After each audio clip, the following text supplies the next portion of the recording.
Hello, good evening, and welcome to the Sunday Night Breakdown. Daniel Ratledge and Dave Forrester with you to go through all the action in the British Basketball League this week. No midweek game, Dave. What's going on? I know it was like it's like everybody got a break in the new year, didn't it? Yeah. I thought so. No European game. There was the London Lions ladies game, which I kind of flirted with a little bit, but I thought no, let's save the energy. And it's that first week of term, isn't it? Everyone's getting back to work. Nobody really wants to be at work. January has still got like 7 months to go. It just never seems like it's going to finish. So nothing to break, nothing to have fun about, nothing to have No. fun. Well, there was plenty of fun in the first game on Friday night, which was Manchester Giants 95, Caledonia Gladiators Oh, yes, it was. 94. William Lee back for the Giants. He had an early three, but onwards with a couple of triples himself, and the Gladiators took an early lead 10-5. Yeah, I'm assuming that William Lee's injury was an ankle because I don't think it was ever announced. I didn't ever catch it if it was, but he certainly the commentators were talking about him a couple of times, kind of with his ankle. And obviously that's a nasty injury for a basketball player, given the amount of pressure that goes through it. Gladiator still without Fraser as well. Fraser is an integral piece. It kind of puts Tappy in, not over his head, but it puts a lot more responsibility on him. That they have to use him a lot more. He's far more integral to them when they haven't got the kind of Fraser comfort blanket. But the first half of the game was basically Caledonia making threes. Well, it was Jimenez, Bailey, Onwash, consecutive threes, and they were 18-29 out. And then Burns and even Oscar Baldwin hit one in the last minute. They were 8 of 12 from three in the first quarter. In the first quarter, which is crazy, isn't it? You're not going to make 32 in a game. And they did move the ball really well. And Manchester have a passing interest in defense at times. Probably the best way I can put it. It's probably polite as well. It's a mechanism to get the ball back, and there are times when actually they can't. It's not all the time, but they've got a lot of vets on Manchester, and they know when they need to play, and they know when the game's being played, So they're more interested in asserting their tempo. And whilst Caledonia were making all those shots and no doubt feeling really good about themselves, and the ball was moving, they were getting the ball back very quickly because Manchester was shooting the ball quick, and quite often Manchester was scoring quick. It might have only been twos as opposed to the threes that were going in at the other end. But when you make 8 of 12 threes in the quarter and you're only up 7 or something like that, 10, 25-35. 25-35 at that point, you're up 10, and it's like, okay, they've got to, we know what we say about a 10-point game in a 35-25 first quarter. It's nothing. Yeah. It's nothing. It's 3 possessions. And I thought that actually where the game was won and lost, not forget all the stuff, all the shenanigans at the end. I thought it was the fact that Caledonia couldn't get stops whilst they were making all those shots, and they could have blown it out, and they never did. They never got it past 14. And despite the fact at one point they were on par for it, they were going for like a 65-point half or something. Yeah. It slowed down near the end, and you have to defend the first 7 seconds with Manchester more than anybody else. As soon as Fletcher's got the ball, there's a risk of a throw ahead to Green, a pin down for Dirk, or Fletcher just going, and then Robertson getting the rebound. If you don't defend that first 7 8 seconds and slow them down in their gym, they're comfortable. Even if they're down 10 and 12, they're comfortable. Yeah. And I thought even on makes, that's the other thing with Manchester. It's even on makes, they get the ball in quick and you're in trouble. Well, they've determined that's their game. That's the way they're going to play. They're not, other than Robertson, they're not a physically dynamic team. They're all kind of long, skinny basketball players. I put it that way. There's not that much meat behind them. The two bigs are Green and Lee, who are athletic as heck, but they're not muscle guys. And they've decided that their best way is running up and down. And with the offensive talent that they've got, they trust themselves. It probably is, yeah. Well, it probably is. I'm not criticizing that at all. But you have to know that if you're going in their gym. Yeah. I think Gareth would have been disappointed. I know he was actually, because Darryl Wood did an interview before the game today with Mark Woods before the Caledonia game today. And he said, we thought we weren't connected enough defensively in the first half. And I thought that was spot on because I didn't think they were. And ultimately got into a scoring race. Yeah. Scoring race So, favoured the home team. so it stayed double figures for most of the second quarter, but Giants cut it to 2 early in the third quarter, 58-60, and they basically traded scores for the remainder of the game. And because there's so much happening at the end, should we just jump forward Yeah, to I will that? say that Onwas was outstanding in this game. Whatever his numbers were, he made shots, he played defense, he rebounded, he made passes. You know, he really looked ready for the game. I thought, and he's been a bit. He missed the game last week. A couple of weeks beforehand, he had a no-point game against somebody. I can't remember, against Leicester in the cup. But he wasn't there, and he really bounced back in this game, and he really solid player. But yeah, the end, wow.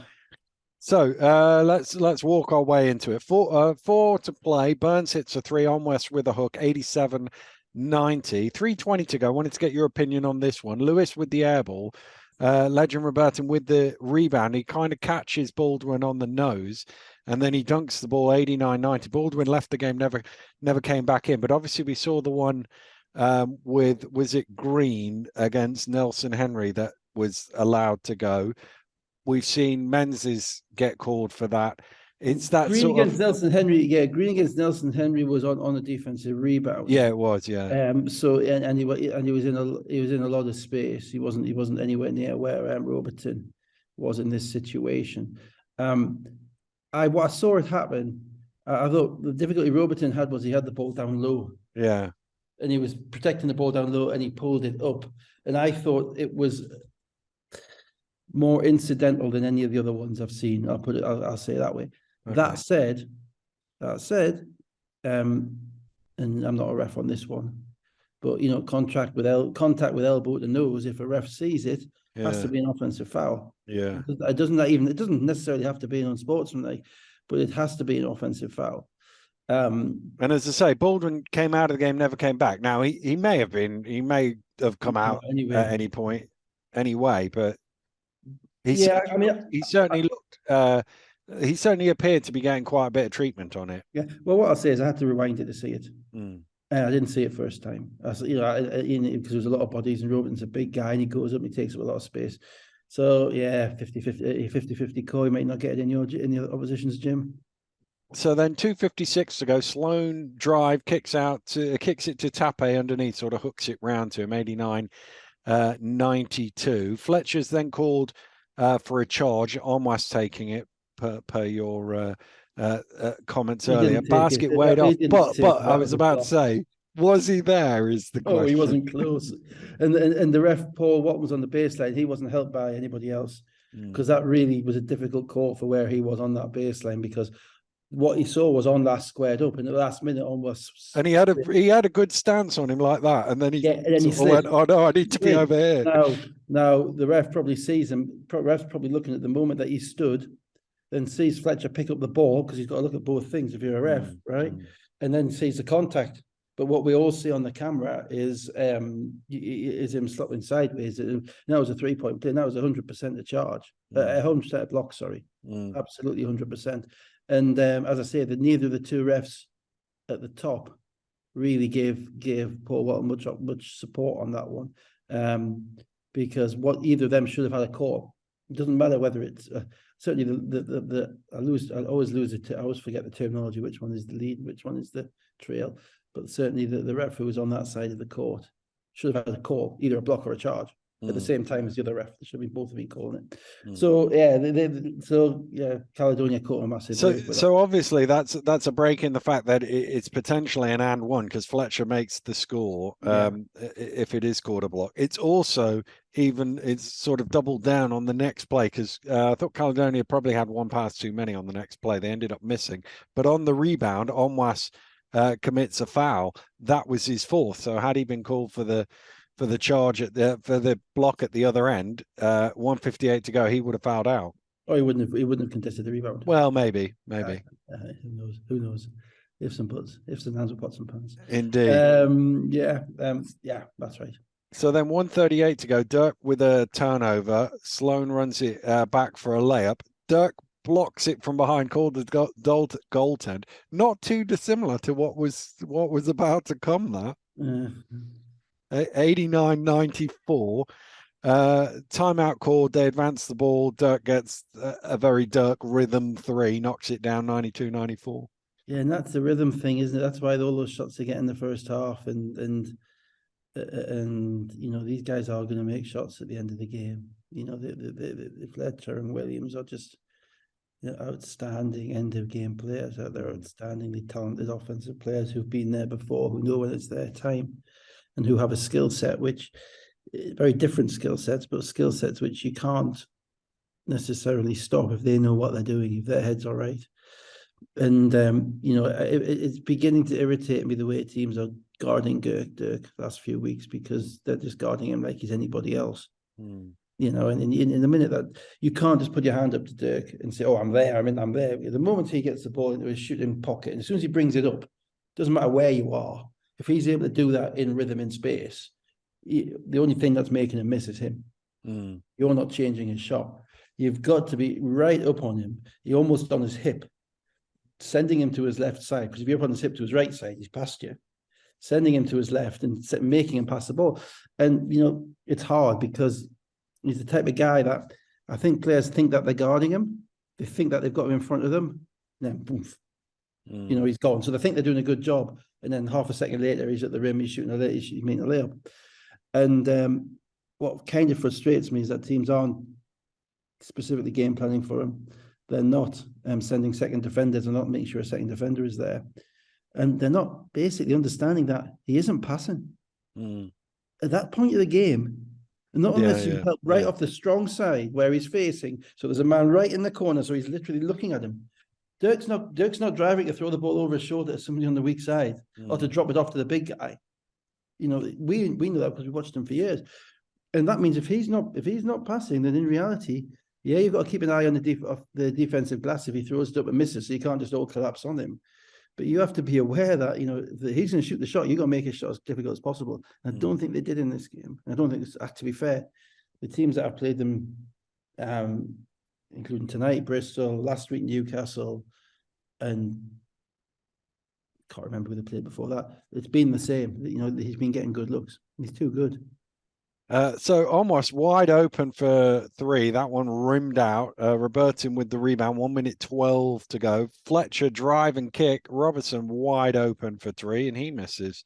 And this is the thing, you say, ultimately, you have your shot. There's a reason that these guys have the ball in their hands at the end of the game. Almost might make that shot at home.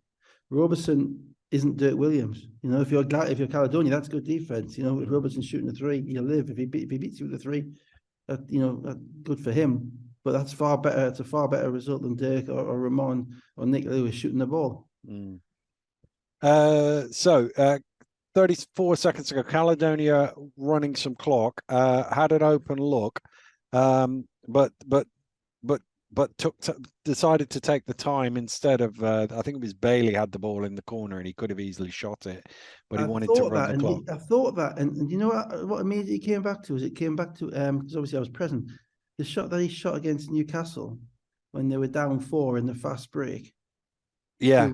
He walked it, you know, there's 40 seconds to go, they're down 4. He walks into a 3-point shot in the fast break, which is basically a win or go home shot. Yeah. You know, if you miss that shot, you know, there's nobody else to rebound it. Yeah. Eagles have got the ball up 4 going the other end, the game is done. And he walked into it and stroked it with an enormous amount of confidence. And I thought when he didn't shoot that ball, there's a difference in mindset there. Yeah. Maybe because they're behind as opposed to being... they're ahead in this game rather than behind. Yeah, playing when you're in front is different from playing when you're behind. And yet, what coaches will always say is keep attacking. I remember once, I'll give you, go on just for anybody who doesn't care. I remember once early on when I was on the bench for the Eagles, and I think Charles shot the ball. We're up maybe 2 at Guildford with like 20 seconds to go. And we had the chance to run another 10 seconds, and Charles was open for 3. Obviously, Charles knocked it down. And I'm like, that's not a good shot. I was like, it's Charles. You know, it's a good shot. We're going to shoot the ball. He's open. And I argued for about an hour on the bus home about it. But ultimately, it was about the player's mentality. You know, as a coach, you try to kind of manage the game, micromanage the game to within a second. But ultimately, it's not about the coach. It's about the players. It's about the players making shots and stepping up and not being afraid to miss, you know? So, yeah. So they pulled it back out and ran some clock, and then Robertson blocks Bailey, and there's 3.9 seconds on the shot clock. It's an out of bounds on the baseline. Gareth calls a timeout. Obviously drew up a lovely play, well executed. Tape just needs to score at the end of it. Yeah, Tape didn't really finish at the rim very well in this game on the roll. And again, this none of this stuff happens in a vacuum, right? Because again, last week Tape fouled out at Newcastle on offensive fouls when he rolled too hard, and he ran people over. And if you remember, he ran over, I think, Cohen, and that was his 5th foul. And then he played 19 minutes. So in this game, he was a little bit more tentative, for what I could see, in relation to his finishing on the roll, because no doubt he's got in his mind, I can't foul out. I can't act that way. And this was one of them. He got a good look. He's got, if he finishes, he's 6'10". All season he's been finishing those plays, and he didn't finish that one. No, and it goes out of bounds for a Manchester possession with 30.5 seconds to go. Timeout, don't advance the ball. Dirk off the screen from Robertson into the 3, knocks it down 95-94, 16.8 seconds to go. It's just fascinating. I watched this and I watched it back and I watched it back, and I've actually sought some counsel about this because we've talked about illegal screens all season, right? And it's I'm pretty certain that what Robertson said was not legal, because his legs were splayed. Very wide. Very, very wide screen, right? But a screen cannot be illegal if there is no contact. Yeah. There has to be contact for a foul to take place. Yeah. And what Onwas did was to actually do a decent job of evading the contact and defending the play pretty well. I mean, Williams made a hell of a shot, right? But if Onwas had run into Robertson's hip, he probably gets a foul. There's a hell of a call there for a referee to make. And to be honest, on everything I've seen this season, that's an offensive foul, because he was covering off the goal. I must admit, I watched it back and forth like you on that one, looking at it, and then it came to the same sort of conclusion. It's not really a foul. In some ways, it's a bit like I don't know if you saw the Mo Salah goal for Liverpool. Yes, where he's offside, but the defender then heads it, but the defender's only heading it, and it's one of those. If he the problem is that rule's changed so much that I don't. Who knows? I still think it should be offside, because Kamara scored one for Newcastle yesterday, which was the same. The keeper touched it out. And I don't get that, but I'm just an old fuddy duddy. No, there can't. It cannot be an illegal screen if there's no contact. There has to be contact on it. You could lie on the court doing pirouettes or somersaults or something. If no one hits you, it's not a foul. But it just kind of demonstrates the importance of kind of the screen rule navigation. And a smarter player, or if Onwas has his time again, maybe he runs into Robertson and put his hands in the air, make the ref make a call.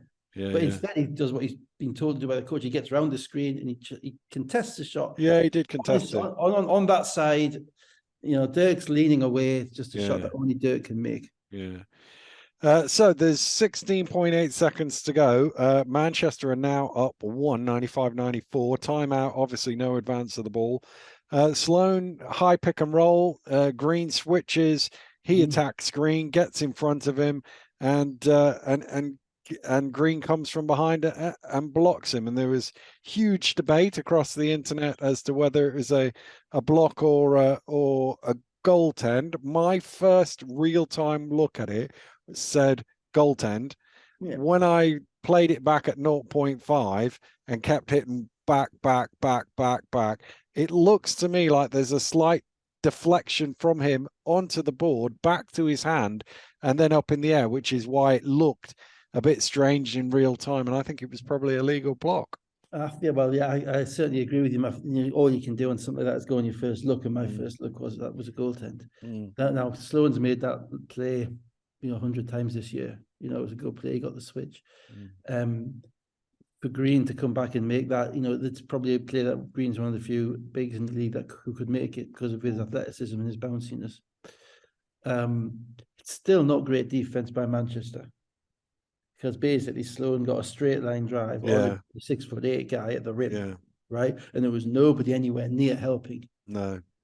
So Manchester kind of caught a break in relation to the defense that they played, but they relied on their guy to play one-on-one defense, and he just did enough to persuade the refs that it was legit. And I got no issue with that call. Having looked it back as you, I looked it back with you. What we need is more cameras. Yeah, I mean, to be honest, in the NBA, you got the camera on the top of the backboard. Yeah. The camera on the top of the backboard kills tell that. you. Yeah. Kills that immediately. You see it straight away. What did the ball hit first, or was it simultaneous? So it's an impossible call for a ref. Impossible call. And if you're not sure, interestingly, it made me then go back to the previous one that we just talked about, and watch that again to see, because they both have that sort of weird deflection where it goes up in the air afterwards. I did think that was a goal. I didn't think that wasn't a goal to him when it happened the other one. I can't even. No, I didn't. But yeah. But as I say, ultimately 95 points on you give up 95 on the road. You're in a scoring race. You hope that you're going to get a call at the end of the game. You hope you're going to make a play at the end of the game. Green probably doesn't make that play in Glasgow. Glasgow probably win. Caledonia probably win. You have to control the tempo of the game on the road, and they didn't do that. The other thing is they lost. They between either arguing with the referee or thinking the game was finished, they forgot that actually there was still 5 or 6 seconds left. They're only down 1. A foul sends them to the free throw line and gives you another chance at shooting a 3. Yeah, and they didn't. Yeah. Well, they were done. I mean, they were done. Mentally, you think it's tough. You think you kind of. We could do a long season-long breakdown on late game execution and late game decision making, and who makes the smart plays and who's really alert to it. But emotion takes over a lot. Yeah. Sloan thought he made the play. I'm sure he legitimately thought it was a goal. He was the one. He was arguing with the referee. Yeah. Green was flexing his muscles. Somebody else got the rebound, threw it to Fletch, and Fletch actually did the smart thing: is saw somebody running towards him and just threw it, because he knew by the time the ball got to the other end of the court, time would have expired. Made the play, and that's not a reviewable play. That's done. Fine, good for them. So Dirk Williams, 25 points, 9 of 11 shooting, 6 of 7 from 3-point range, 11 shots, 25 points. Amazing. Green, 16 and 9. Fletcher, 15 points and 11 assists. Lee, 13.7 rebounds in 23 and a half minutes on his return. They were 12 of 30 from 3-point range, Manchester, in the end. They made the two that mattered, didn't they? They made the two that mattered. That's the problem. On the road, you got. They're going to make those shots when it matters. Onwas, 16 points, 10 rebounds. Bailey had 14 points, 11 rebounds, 5 assists. Sloan, 13 points and 5 assists. 15 of 28 from 3-point range, which from 8 from 12 is a regression to the mean, isn't it? Very good. They did indeed. Yeah. So let's move on, he says, not being able to move his paper, to Bristol, where the Flyers beat the Leicester Riders 91-84. Leicester obviously released Derek Thornton that day, so he wasn't playing. King and Delpesh helping the Flyers out to a 14-9 lead, but Leicester able to level the scores. Tight first quarter, 17-all. Yeah, I think we kind of called the Thornton thing last week. Just didn't look right with him only playing the 6 minutes in that game.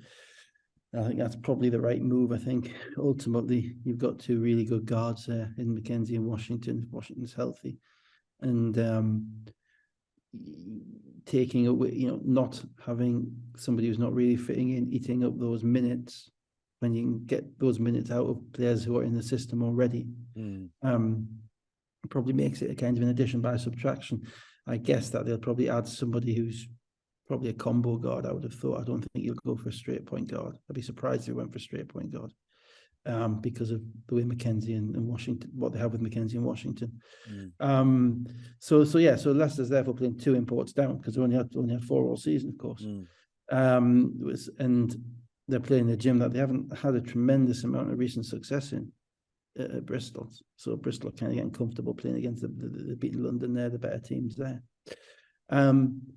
The first quarter of this game, and then actually into the second quarter, in fact, probably for most of the game, if I'm honest, it was both teams doing what they do well and being attacked in what they don't do well. That makes sense.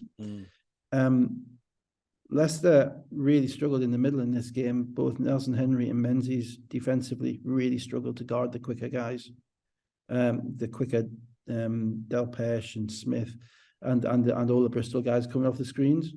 So they were in the drop coverage, but basically the Bristol guys were getting downhill and they were able to score far too easily, I think, for Leicester's liking. However, that said, from Leicester's perspective, their shooters were able to get good looks. So they were able to move the ball 2 or 3 times, and then Loving's got a shot, or Whelan's got a shot, or Jackson gets the ball where he wants it. So Leicester have kind of gone from in probably half a season from being like the team that was really Crandall and Nelson Henry kind of dominant offensively, and then everybody else just fitted in and knocked down shots and killed you when you had to pick your poison, to now being a team that's really more dependent upon people like Loving and Jackson and to a certain degree Whelan showing off their skills, showing what skilled scorers they are. And to be fair, they've all stepped up to that, to show that they don't just need to be force-fed a diet of open shots to get to Loving in particular is kind of expanded. It's expanded his game in a way that probably we didn't see last year, and Jackson's always been like that. But what that does do is that it's towards the end of games, and even when you desperately need a basket, generally the ball's in your hands, your point guard. So it becomes a little bit harder to get the ball to where you need it to get to when it really matters. So so Bristol really went at them. So to underline the 2 points that you've just made, King had 9 points in a 13-2 run to lead 39-30 with 3 to go in the second quarter, and then Loving hit 2 threes. Jackson had 5 points as Leicester tied the game 41-41. Flyers then got the first 5 points of the second half and kind of stayed sort of 3 to 6 points ahead right until near the end of the game. So we also, in the meantime, what was significant was we had a Connor sighting, a Connor kind of a Connor looking like Connor kind of sighting, which is massive for Leicester.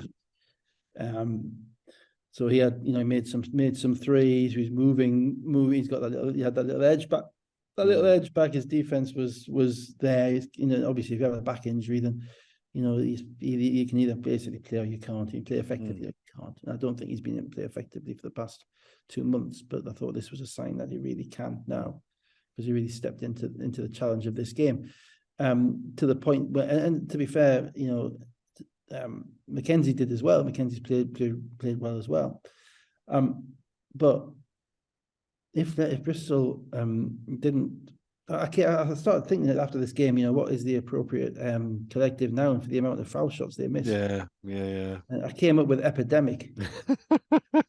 That was literally the best. An epidemic of missed foul shots. Probably not quite to the level of a pandemic, but an epidemic of missed foul shots. I was just looking, and I don't seem to have written it down for some reason. I think they were 13 and 27 at one point. I don't think they made many more after that. Again, almost as if we planned this, let's pick up those 2 points. Washington for 3 with 3:18 to go, 83-81, and then Miller 1 for 3 from the free throw line 13 seconds later. It's a 3-point game with 3 minutes to play, 84-81. Yeah, guys tonight said that Miller was shooting like 56% from the foul line, so good amount of foul. And it was interesting that Rob went with Washington at the end of the game ahead of Mackenzie, because Washington was playing so well. That was intriguing. Sorry, there was one more thing in this game. There's one curiosity in this game, and I thought, again, it's going to figure on to the next game that we talk about as well. The refs got a bit busy around the end of the third quarter, the third quarter, beginning of the fourth quarter, and there was one unusual call which was made where they called Bristol for an offensive foul. I think it was maybe King or Delpesh. I think it was King. Can't remember. Took the contact, laid it in, offensive foul. But we're insistent that basket was good. Or that which basket is good because the ball is released before the contact. Yeah. And then that means the foul itself is not a team control foul. Yeah. Which means you're in team fouls and the other team goes down the far end and shoots 2 foul shots. Yeah. And it was nothing close. It wasn't close. You watch the replay, he whacks into him and he goes up again, he shoots it. And And it took, 2.5 minutes of, explaining to everybody what's going on. The coach was going, Yeah, there was a lot of chatter about it. a lot of Because chattering it's going unusual. on. You don't see it very often. You don't see it very often. I It doesn't mean, happen very often. what you said there was all by rule correct. Yeah. Yeah. It doesn't happen very often because normally that is a call that you make when someone shoots a floater and Yeah. then runs them over. Yeah. So the ball's off the fingertips, comfortably off the fingertips before it goes in. This was nothing close. This was Keith. Keith was getting a bit busy. I haven't seen much of Keith this year, but this was Keith being interventionist, to use my phrase. And unfortunately, on this one, it was the right call, but not on the facts that we saw. And it got a bit twisted. The game then after that got a little bit twisty around, and I don't remember the specifics. I'm not going to say if they got it right or wrong twisty, but it just got a little bit kind of panicky around the kind of third quarter, fourth quarter beginning. And I just thought to myself, there's no need for that. Offensive foul. Let's play.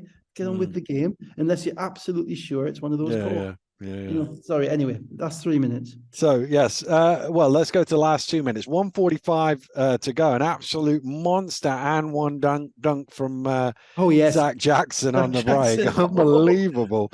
It was one of those ones whereby, just sorry to cut you down, whereby when he picked the ball up, I stared at the screen just a little bit.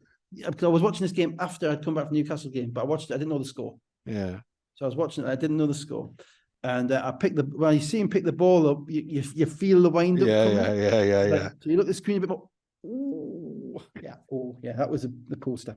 And he's a guy that doesn't do that a lot, but it's almost like you can see it coming when he does do it. That's right. Exactly. Absolutely. Yeah. He's got that. Yeah. It's almost the furrowing of the brow. In the basketball sense. It's like, right. Okay.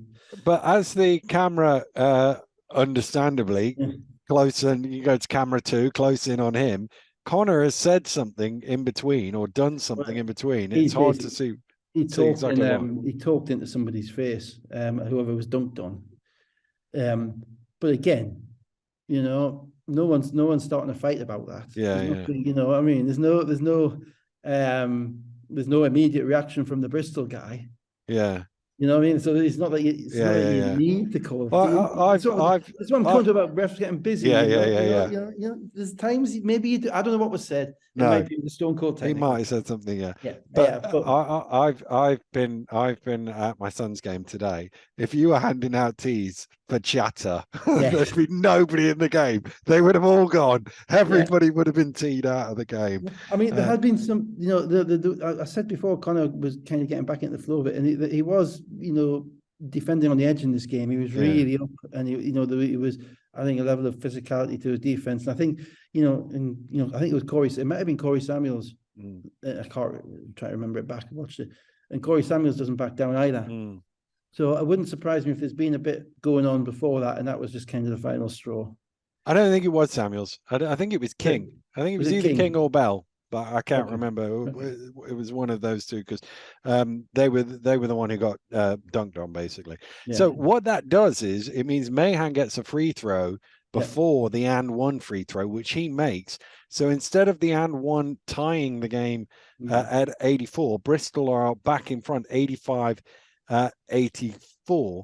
And then we go down the other end, and there's an error with the shot clock where there should have been a shot clock violation, but it wasn't called. But fortunately, Leicester got the ball back, and then Keith stopped the game.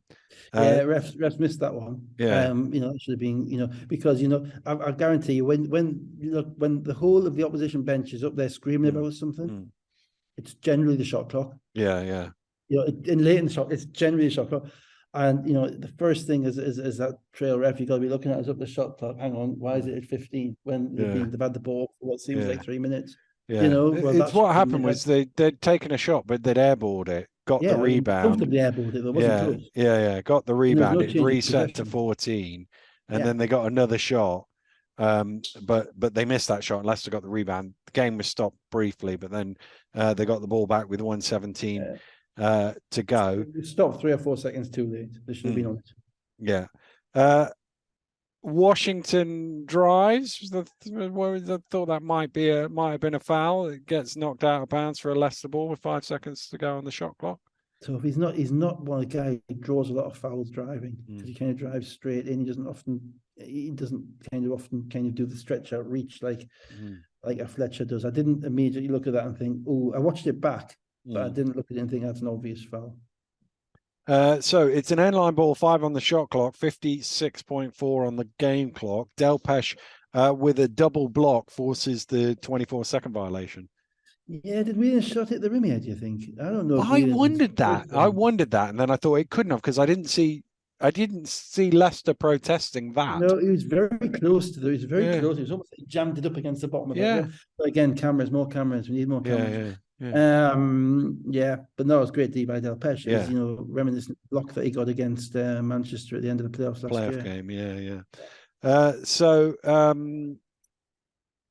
go forward. Jelani Watson-Gale with a great pass out of the pick and roll.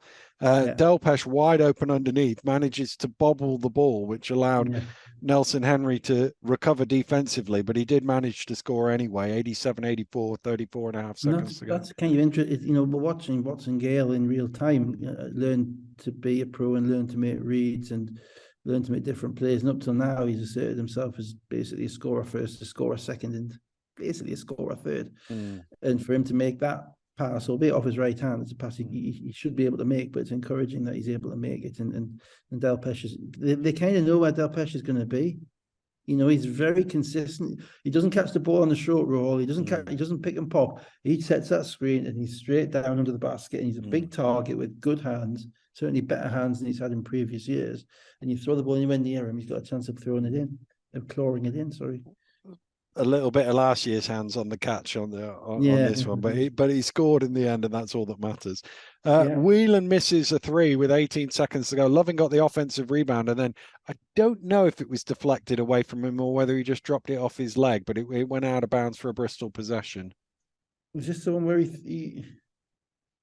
I'm trying to think. He didn't throw it back, did he? That was no. He basically Whelan missed the 3. It came off the back of the ring. It come out to about 12 feet, and he sort of got it, and then it went off his leg and out of bounds. And I couldn't work out whether the defender had knocked it loose or whether he just dropped it. Though, did he? No. It's not. It was just whether it was a good defensive play or he just lost the ball. I'm not sure. It was a good look for Whelan. It was. If you're Leicester, you take that look all the time. But as I say, it's where the ball's ending up in different places to where it's ended up in the past. And that change that makes a bit of a difference for them down the stretch. 12 and a half seconds to go. Miller is fouled. He goes to the free throw line. We talked about their struggles from the line all game. They made 2 here, 89-84, and then Leicester's play breaks down. It's sort of a pass to the corner, falling out of bounds, threw it back to I think it was Nelson Henry. I thought Bristol knocked that out of bounds. I thought Bristol knocked out of bounds too. Certainly the way Jelani Watson-Gale chased it to try and keep it in bounds. Always a clue. Yeah. But it went out of bounds and it was a Bristol ball. Yeah. And Leicester. But I think there was only about 2 seconds left, wasn't it? There was about 5 seconds left. Yeah, so it wasn't going to change. It didn't change the game. I just thought it was the other way. Leicester pressured on the inbound, and once the ball was in, they basically stopped playing defense, and King ran back a dunk, much to his not enjoyment, disapproval. I don't know which. His exclamation point. Yes. But this is one where I'm on your side. Yeah. I'm on your side because Leicester and Bristol are tied at the top. They're 2-1. Yeah. It's 2-1 in 3 games. There's every prospect that Bristol that Leicester go and beat Bristol in the last game, and how many they beat. And there's a realistic prospect halfway through the season that they're tied. Yeah, although it would need to be a 3-way tie for that basket to come into effect, because if Leicester win the other game, they've got enough points to I'm not sure that VJ King was thinking like that. Maybe not. But as I said on Twitter, if he made the right decision, if it was the wrong decision but the right outcome, then that's all that matters, isn't it? Well, that's right. And and to be honest, if they're going to get used to, if teams are going to get used to playing to the end, that's great. Play at the end. Just don't pick and choose. Yeah.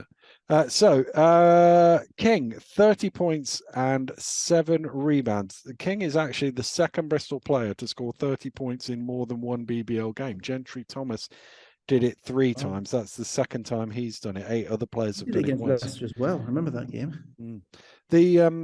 It's interesting because they've been in the league quite a while to only have, I think it's when you add them all up, 12 players to have scored 30 or more points. I'm surprised Hamid Ali didn't score 30 more than once. Yeah, no, it was just the once. It was the London game. That was the London game. I was amazed he didn't score 30 in any of the games that season. I bet he wanted to. Yeah. Who else?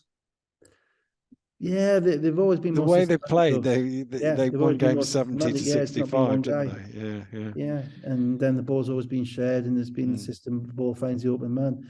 And they're not kind of playing that way this year. They're just attacking. Yeah. But He King's nearly very got talented. another 30 today, didn't he? Yeah, I think he he was did, at 27. And they're starting him at the 4, and I like that. So in the beginning of the season, Bell came up, but Bell started, and at the 4, and King played the 3. And I think at the 4 he is a major problem for almost everybody. I thought Loving was a major problem for him as well. To be fair, because Loving was able to step outside, and Loving can post up because he's got that length and shoot over him too. But if you're looking at the guys in the league and who he's going against, he has the step back 3, and he has the step on anybody who's playing the 4 spot, and he has kind of a nous as to how to score the ball, which you can't really teach or explain. Sometimes it's a fadeaway, sometimes it's a 2-step layup. He makes sure he gets his 6 points in transition to keep his averages up. He gets to the line enough. He offensive rebounds a bit. So there's a whole kind of package there. And Bristol are really benefiting from him becoming familiarized, I think, with the league and realizing that there's not many better guys out there. He is good. Delpesh had 14 and Watson Gale had 14 as well. Leicester were led by Loving, 25.7 rebound, 4 assists, 10 of 15 shooting. Jackson, 9 of 14 shooting for 20 points. Washington had 13. I think the biggest thing about this game, I'll say, though, is that if Bristol had shot a respectable percentage of free throws, they scored 100. And Leicester rarely give up 100 to anybody. And I did think that they struggled to defend the paint, Leicester, in this game without fouling. And I think that was, and Adekoya had to play quite a lot because Menzies got into foul trouble, and Nelson Henry wasn't really as effective as Delpesh. That was probably the game. Yeah, I'd back Leicester's wings over anybody. If Leicester's wings were playing any 3-on-3 against anybody, any other 3 wings in the league, I would take Whelan, Jackson, and Loving in a heartbeat. But there's got to be, if you tap them down the middle, the wings aren't involved. Yeah. So let's go to the game you were at. Newcastle Eagles 79, Surrey Scorchers 72. Carl Johnson was back for Newcastle and into the starters, and Ray was back for Surrey.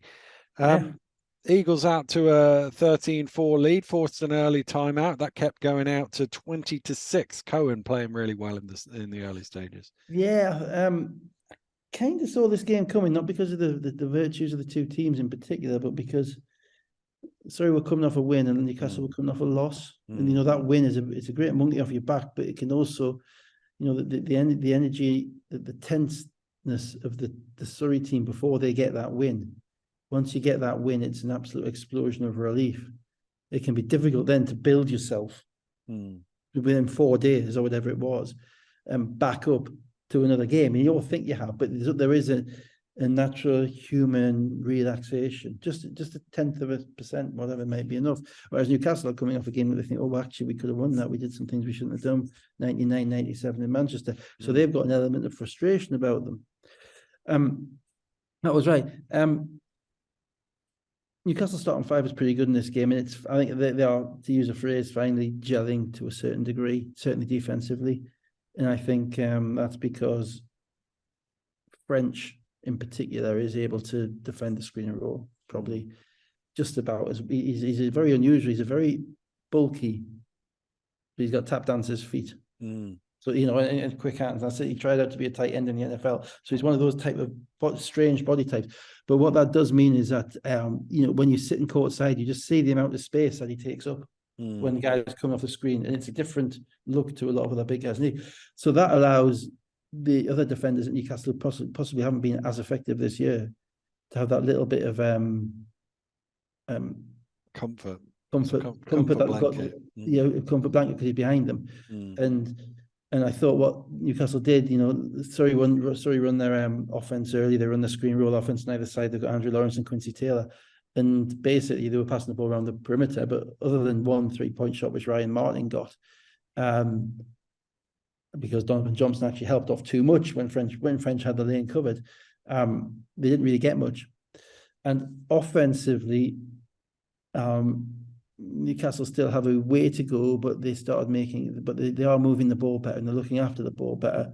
And as you say, Cohen is growing into his role, and he's kind of going through the Teddy Okafor kind of translation of actually, I'm not playing in Europe anymore.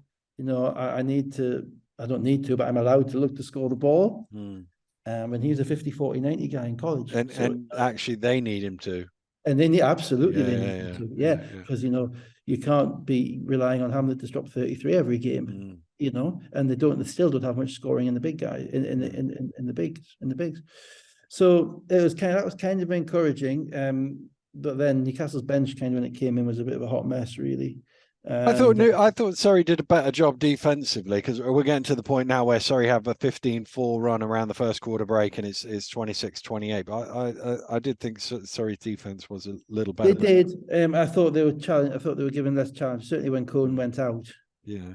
And the lineup, it was, I think, Mockford came in and Darius missed a couple of shots which you would hope that he would normally make, but there was no second shots from Newcastle. They got beaten in transition a couple of times, and as you say, Surrey came into it a little bit more. Jalen Ray came into the game and gave them another threat, but they got out and ran, and they got out in transition a little bit off Newcastle misses, and you saw kind of, I think in that period, the first 15 minutes of the game, you saw the issues which bedevil both teams. You saw the positives and you saw the negatives of both teams in a 15-minute span as to why they had struggled. But ultimately, Surrey's offense, they didn't make many shots all night. But they didn't get that outside of transition. They didn't get that many good shots. Quincy Taylor, really was a non-impact player for the first three quarters.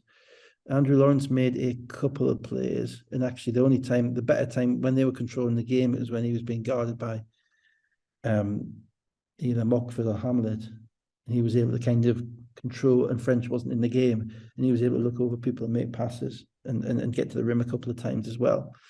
But then the end of the second quarter and the beginning of the third quarter, Surrey just totally dried up. So he also got nothing from Jack Donmy in this game. He felt, he had one of his. Jack Donmy is like the North Pole, South Pole guy in the BBL.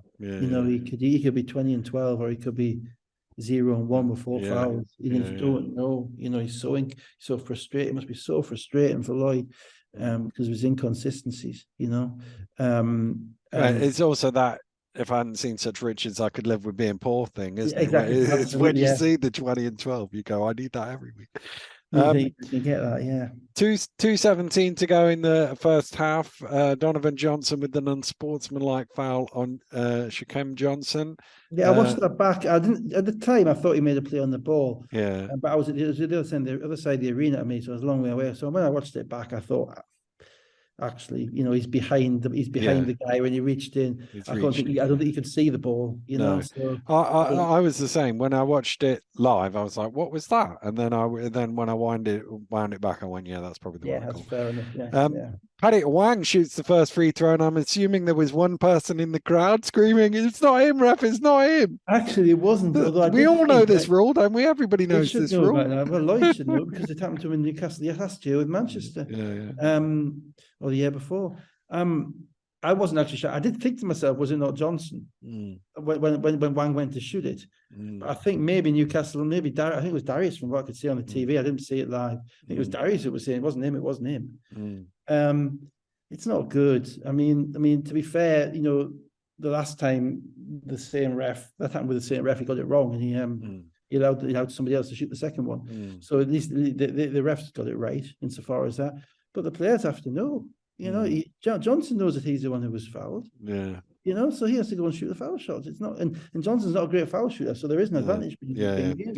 So on that occasion, unlike the Leicester Manchester game, on that occasion, I thought they were doing it to try and get a better shooter. Well, it's just some. But it's such a risk. It's such a They risk just to have to know do. the difference between. I Yeah. don't even think they do. I'd be amazed if to do that there would have to be a degree of direction about it. You But know, and Wang Lloyd, must know he wasn't fouled. yeah, maybe he thinks, but they don't know the difference between a technical. You know, Yeah, how maybe. many times to play technical and sportsman? Yeah, How true, many true. times do you know our players? How many times, even in January, you saw it today in the London game? You know, the ball gets tipped off the rim, and David Sloan's shouting at the ref saying that's a goal time. Yeah, It's yeah, not. yeah, It's been tipped off the rim. yeah, yeah, But we're 4 months in now. yeah, You yeah, know, yeah, yeah. one of the we didn't have that many American rookies when we were at Newcastle, but one of the things that we did do was made sure that the differences in the rules were explained to them very quickly once they got in order specifically that when they got them wrong or when they thought the refs had got them wrong, we could then tell them to shut up. Yeah, yeah, yeah, yeah. We've already told you what the real Yeah, rules, what you can and can't do. You know, yeah, because I mean, look, I mean, you know, you've got there's a clip back in 1997 of Fab trying to call a timeout yeah, online. yeah, With a yeah, rebound in his hand, time out, you know, so he couldn't really, you know, yeah, yeah, complain, but we yeah. always made sure that happened.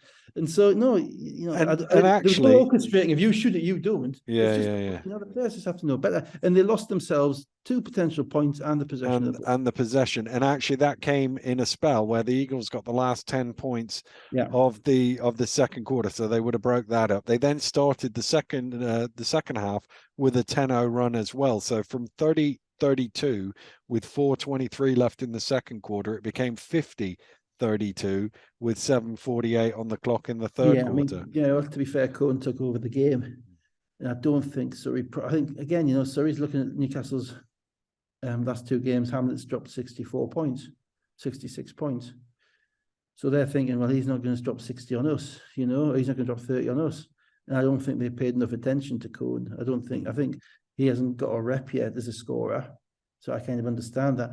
But in that period of time, you know, he got 2 open threes on the left wing where both times they either went under screens or they miscommunicated on the screen. You know, and he was allowed just to basically shoot a rhythm 3. You know, this guy, as I say, this guy shot 41% in college. He shot 40% in Germany last year. You know, he can shoot. If you're not going to guard him, he's going to shoot.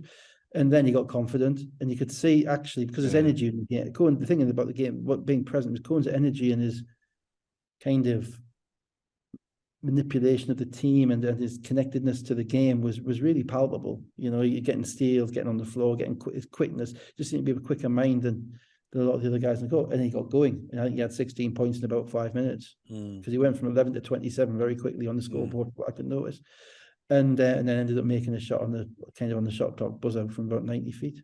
Yeah, that was a great shot. Yeah, that's it. I mean, shot. You know, and but it's a great shot because he had to shoot it. You know, yeah. 2 of a second left, so he had no perfect shot for a guy who's made 4 in a row. You know, go and shoot this one, okay. So at that point, Surrey were kind of cracking, and they didn't really, because Newcastle defended Wang quite well, and that he didn't have the lanes to the rim that he's had in the previous games. So he was a bit tentative about shooting the 3, and he hasn't kind of proved himself to be a sniper yet. So he wasn't getting to the rim. As I say, Ray was playing his first game back, so you can't expect much from him. You can't expect he's going to come in here and drop 20, you know, because he's still, you know, he took probably 4 or 5 shots to make a shot, and they weren't getting anything really in transition in the second half because they weren't getting stops. They just ground to a halt. And I think at one point it was I counted it back on this. It was a 33-6 run or something. 54.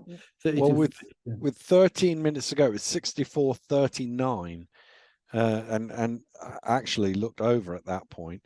End of the third quarter, Johnson gets called for a flopping technical, so he's out of the game on the old. Yeah, the problem with this call though is that there is a genuine problem with this call. Is that he did, I think, flop. But Newcastle hadn't had a warning the whole game. And again, this is something I've checked because I was interested about it. They hadn't had a warning. And the rules, and actually looked up the rules and sent the rules, are quite clear that you can impose a technical for flopping without a warning. But within the rule, it says if there is no contact. Oh, okay.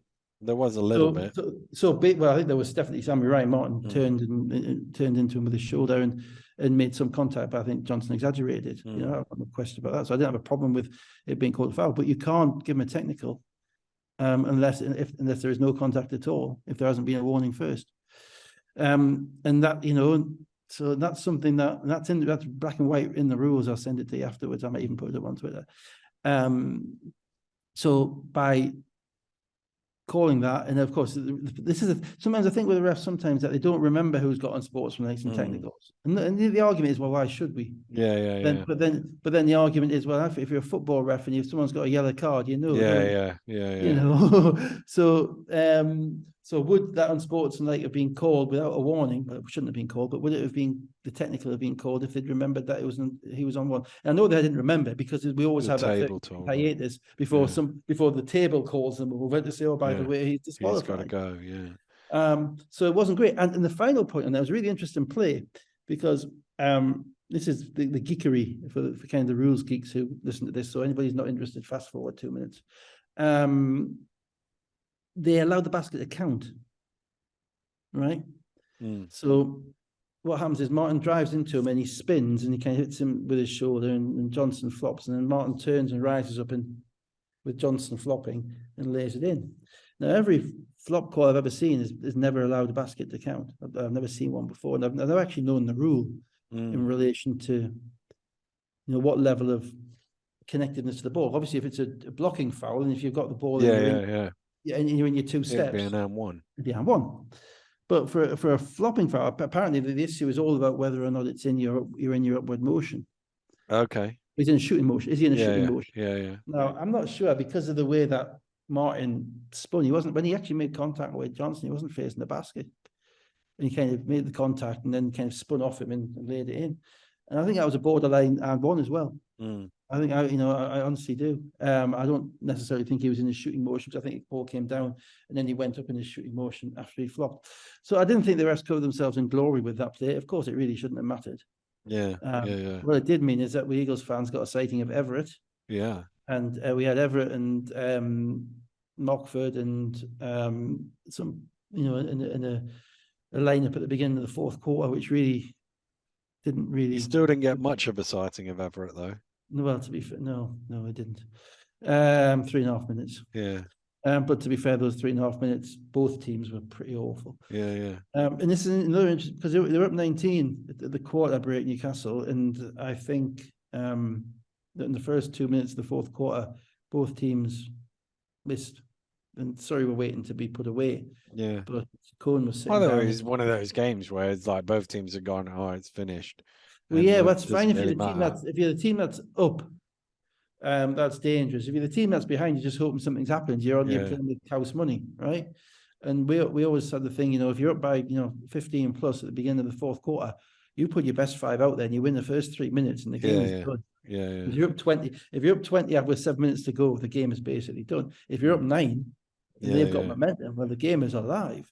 You know, well, Taylor and Wang pushed them to a 16-5 run in the fourth quarter, and with 2 minutes to go, it's 75-69, and suddenly looking like it might be back in the balance a bit. Squeaky bum time. Yeah. And you know, Newcastle had scored 6 points in the quarter, and as I say, it all came from me because Mark was too conservative and he sat Cohen down at the beginning of the fourth quarter when he should have been in the game. He'd had some rest. You know, and he played two guys in Mockford and Everett who had no positive contribution to the game so far, and put them in at the end of the fourth quarter to try and buy a few minutes. And to be honest, what you're more likely to buy in that situation is losing momentum, as opposed to you're better off riding your guys and winning the game with 5 minutes to go and then putting those guys in. So I think that's a kind of a learning curve for him as a BBL coach. In relation to Surrey eventually realised that Newcastle weren't ready to put them away and started making some plays. You know, Quincy Taylor in particular made 3 or 4 tough plays, and then the atmosphere, which was triumphant, and Cohen makes that 3. And every it's and suddenly it all gets a bit quiet. And if Kennedy hadn't made a 3, I think it might have been. It was to me the decisive bit. Hamlet to the ring, and then Shaquem Johnson commits an unsportsmanlike foul. Cohen makes 2 free throws. It's back to 10. Oh yeah, he got him with a shoulder, didn't he? Half court. Yeah, it wasn't a deliberate. I don't think it was deliberate, but I think it was overly. I think it was excessive contact. We called that on the basis of it looked like it hurt. Yeah. Yeah. So Cohen was 10 of 13 shooting, 4 of 7 for 3, 7 of 7 from the free throw line, 31 points and 7 assists. 31 on 13 shots again, 25 and 11, 31 on 13. That's pretty good. Yeah. Hamlet, 13 points. Kyle Johnson, 12 points and 6 rebounds. Shaquem Johnson, 16 points, 7 of 10 shooting, 14 rebounds as well. Yeah. Andrew Lawrence, 14 points, 5 assists. Ryan Martin, 11 points and 8 rebounds. Ryan Martin is 1 for 18 from 3 in his last 3 games. Yeah, well, the interesting thing about the fourth quarter run about this game was, and it's something we might see more from Surrey going forward, is that they changed because Ryan Martin did and Charleston Dobbs did not play from about a 2-minute mark in the third quarter, from my memory. They certainly, I don't think we're playing in the fourth quarter. And he went with, because he's got the guards now, he went with Lawrence, Ray, and Taylor. And when Ray came out, he went with Carey. And Wang played the 4, and Johnson played Shaquem Johnson, who was actually a bit of a live wire in the game, quite impactful. He played the 5. Now, that's literally the smallest team that Lloyd could put out on the court. They're literally the smallest team. And that's what got them back in the game, because they were able to defend with that group, and it freed up Quincy Taylor a little bit to shoot the ball. So look for that from Surrey going forward. He's got an abundance of resources. But, ultimately, if a guy is 1 of 18 from 3, eventually he's going to get benched. Because there's only so many shots in a basketball game. If you don't make them, then you're not helping your team win. So, yeah, I mean, it was interesting. I thought that the guards in this game were far better than the bigs, as a rule. Other than Johnson's athleticism and French's defense. Defoe didn't play in the second half. Everett got nothing. Donovan Johnson, I think, made 1 jump shot. Ryan Martin maybe made a couple. It was a guards game, but ultimately Coombe was the best guy out there. Let's go to Saturday night and the BBL Trophy, first game of the trophy. Plymouth City Patriots 105, St Mirren Saints, I think their nickname is, 52. Obviously, they'd announced the fact that Antonio Williams was going to Iceland, and they'd signed Juwan Daniels, but he wasn't available yet. Yeah, I mean, that's intriguing. I mean, obviously, the reality is Plymouth is a club which is only 15 months old. We all think of Plymouth's been around for years and years. This is a new club, 15 months old. It's a new business. It's the same old franchise. Yeah, same franchise. Yeah, I know, for your stats purposes, but it's a new business. They have the same issues in relation to the pavilions and the costs and the difficulties that they have there. And you're basically building something from nothing. And we all know that the economics of British basketball are not necessarily stacked in the favour of a newly formed company. They're not, right?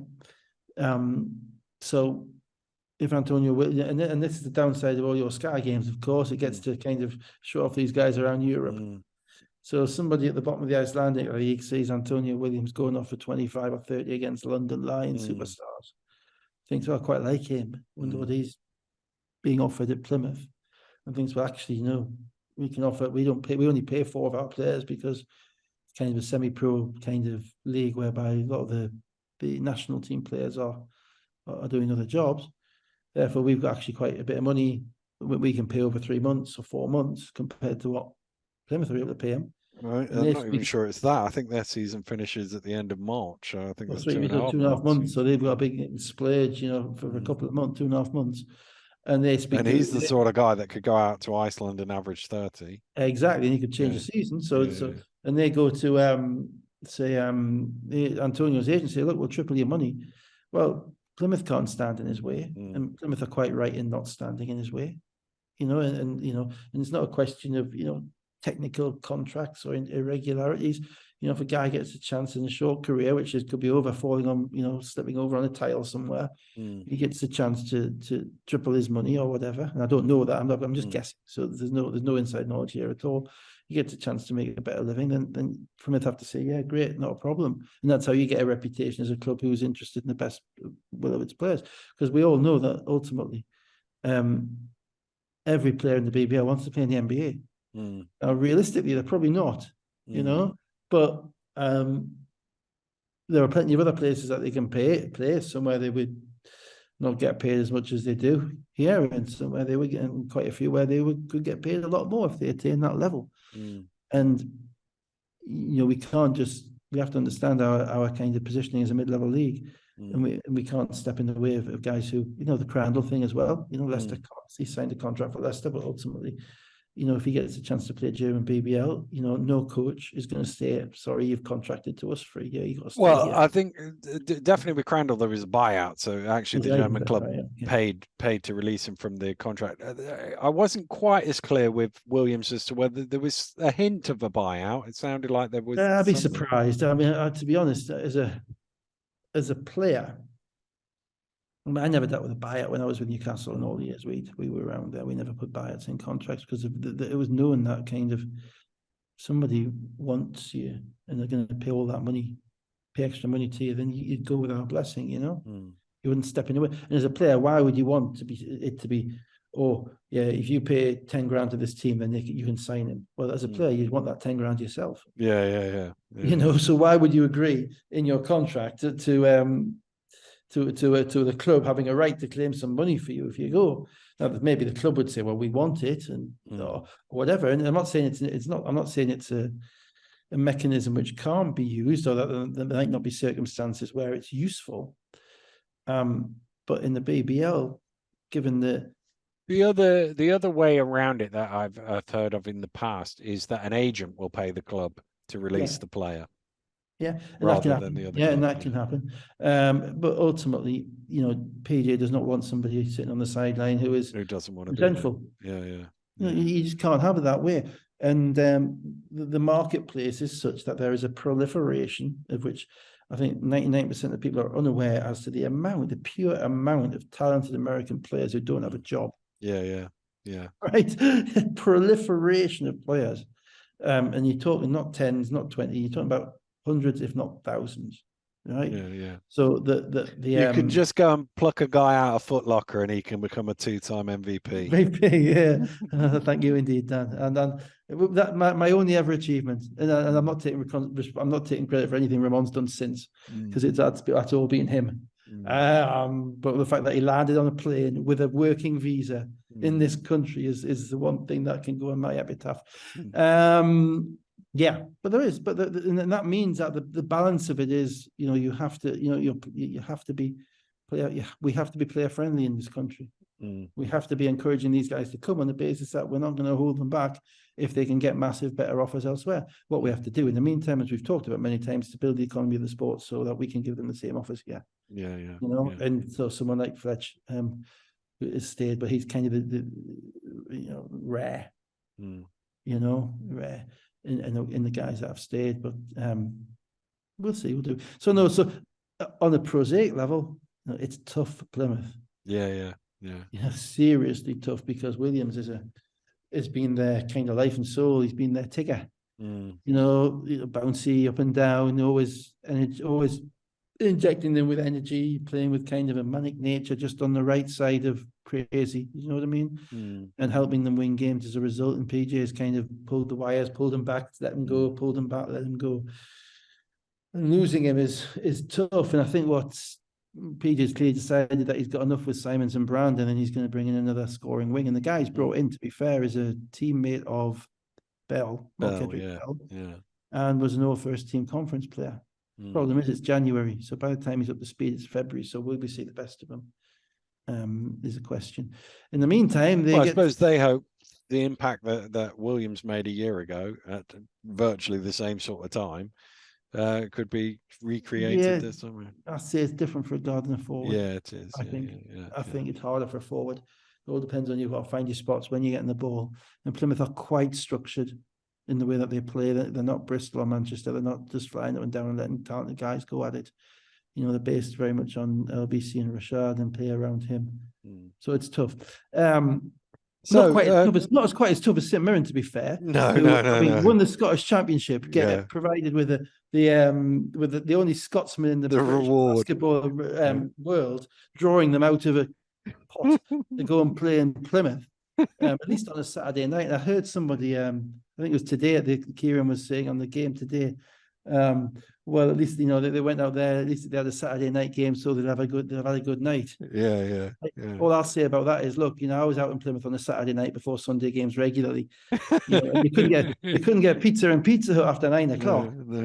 No, so if they found somewhere to be partying in Plymouth tonight, congrats, guys. I have to say, I wasn't very keen on. I never really found anywhere myself. But so then again, that's probably not the type of person I am. A couple of threes early on from Ali Alaverdi. A couple of threes early on, and Ali Alaverdi scoring inside. It was 7-12 after 5 minutes, and everybody who'd bet on St Mirren was cashing out. Yeah, I bet they were. Yeah, and had you? No, I don't think you can bet on. I think that would have been Sir Humphrey Appleby's definition of courageous, wouldn't it? Absolutely crackers.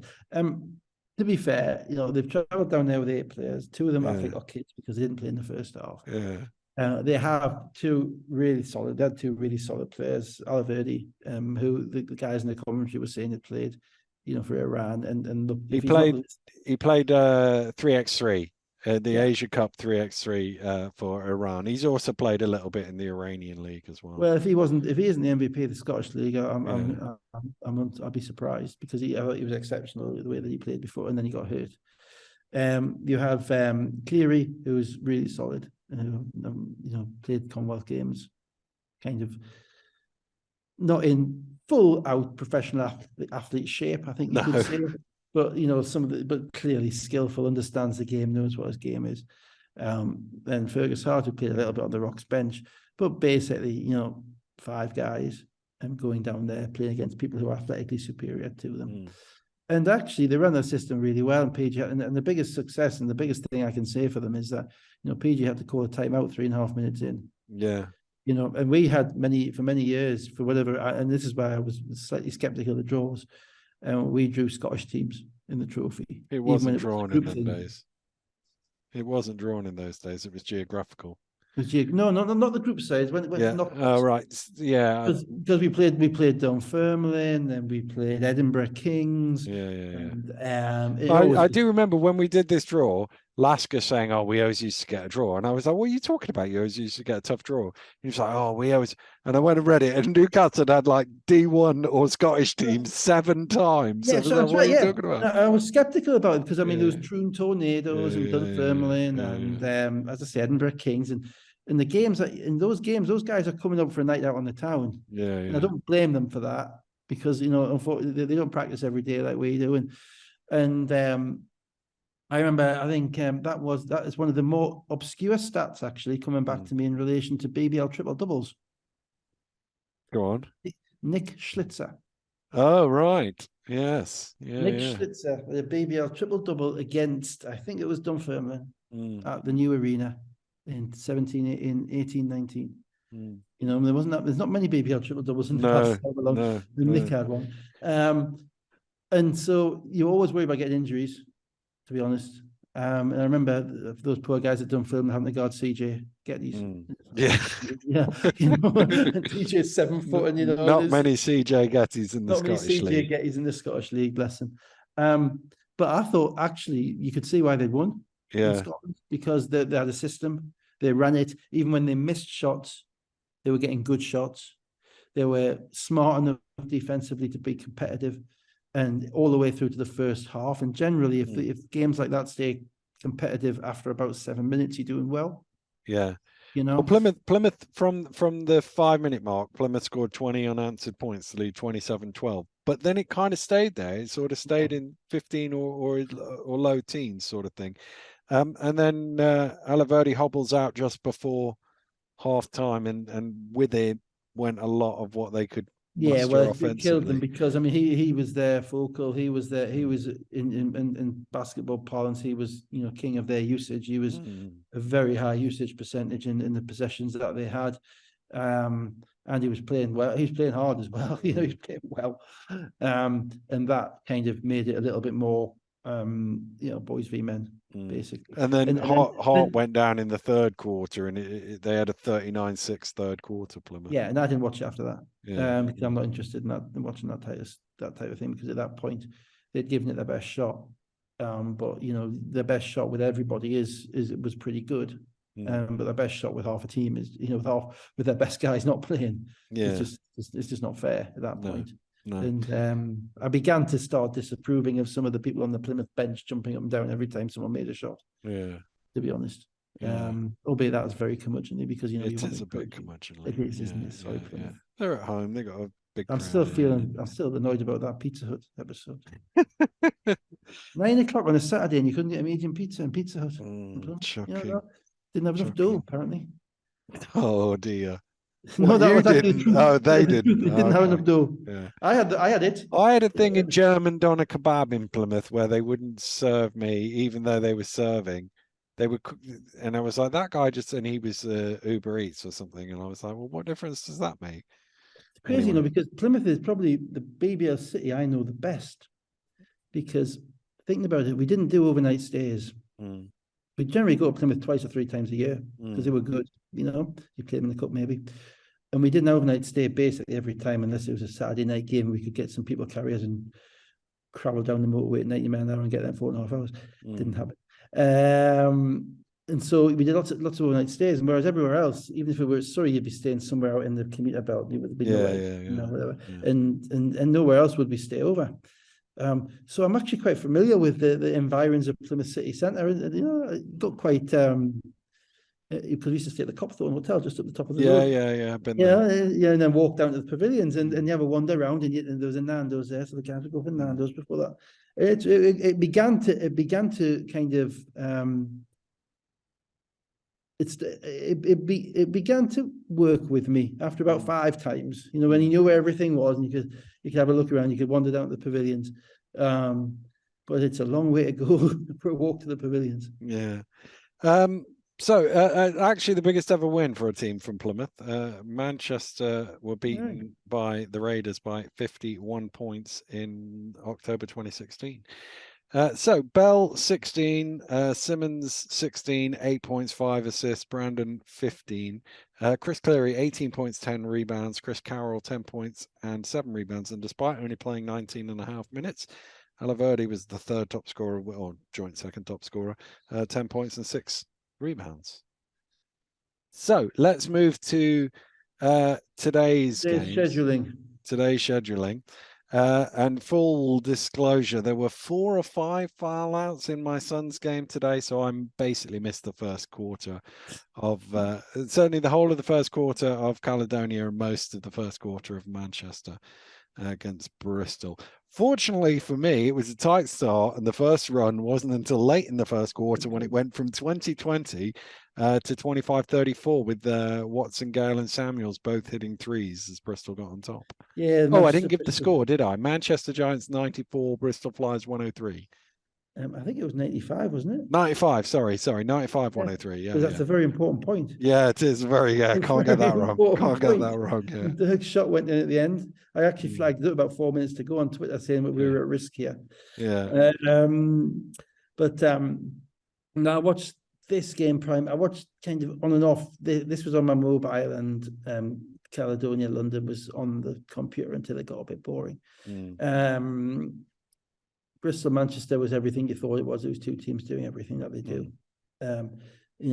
Basically, a thoroughly entertaining game of shot making, physicality, competitiveness, skill, not much structure. So basically, I would describe it as a player's game as opposed to a coach's game. Fine. Basically, the players were going to play, and everybody made shots. Everybody made plays.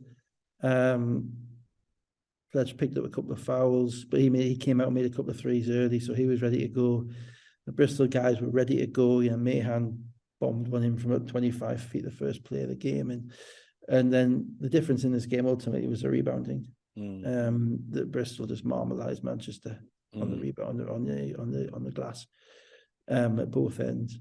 And actually, Manchester probably made more shots and made more plays offensively, but Bristol just was so relentless in the way that they went about it at both ends. that they deserve to win. I thought, again, I'm talking in broad brushes here because I watched most of the second half of this game, straight up. But this Bristol centres, Delpesh and Smith, they are getting a fantastic contribution out of those guys. A fantastic contribution. And then with King getting more comfortable as a scorer, and those other guys knocking down shots, and everybody seems to shoot well in that gym. To be fair, everyone does. They put up 103, and as I say, if they'd made their foul shots against Leicester, they put up 100 against Leicester as well. So it's not a fluke.